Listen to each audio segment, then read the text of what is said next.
Hello বন্ধুরা, তোমরা কেমন আছো? আমি তো ভালো আছি। তো চলো আজকে তোমাদের নতুন রেসিপি দেখাবো।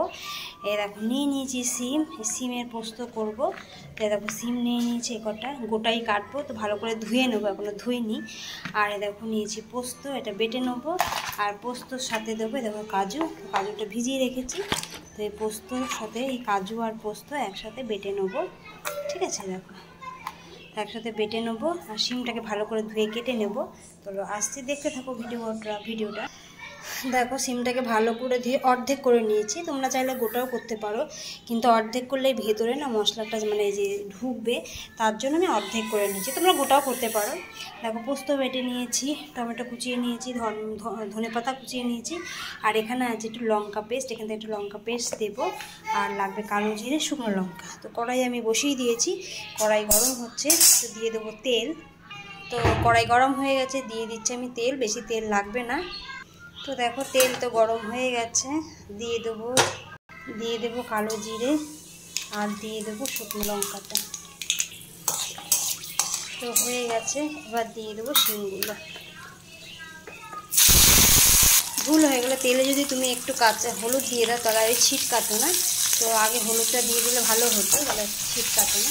তো যাই হোক, আমি একটু হলুদ দিয়ে দিলাম আর বাকি শিমগুলো দিয়ে দিলাম।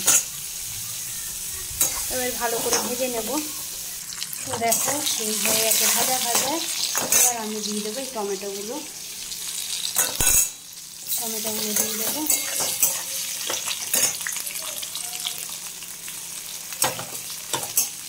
এর মধ্যে দিয়ে দেবো একটু নুন, স্বাদ মতো নুন দিয়ে দেবো। আর সাথে দিয়ে দেবো একটু চিনি। তো টমেটোটা একদম নরম হয়ে যাবে।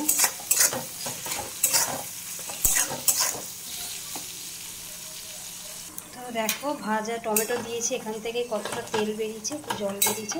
তো এতে আমি আলাদা করে জল দেবো না, এখান থেকে যেটুকু আমি শুকনোই করবো। তো একটুখানি ঢেকে দিই, আর একটু জল বেরিয়ে দেবো।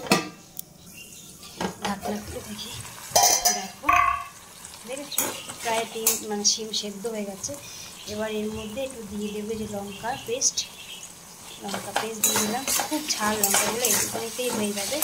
আর আমি দিয়ে দেবো, এখনই দিয়ে দেবো যে পোস্তটা দিয়ে গুলিয়ে নিলাম। সামান্য একটু জল দিয়েছি, দিয়ে গুলিয়ে নিয়েছি। দেখো কালারটা দেখো, আমার না পোস্তটা একদম সাদা আমার একটু ভালো লাগে। এরকম একটা হালকা হলদে কালার হবে, এটাই আমার ভালো লাগে। তো যাই হোক, দেখো আর একটু জাস্ট হবে। আমার কিন্তু পোস্ত প্রায় রেডি হয়ে গেছে। আর একটু জল দেবো। তো এই দেখো এই ধোয়া জলটা দিয়ে দেবো।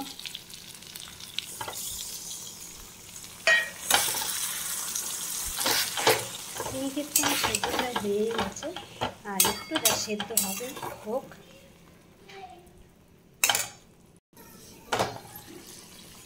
দেখো ধনেপাতা দিয়ে দিলাম, ব্যাস রেডি আমার পোস্ত।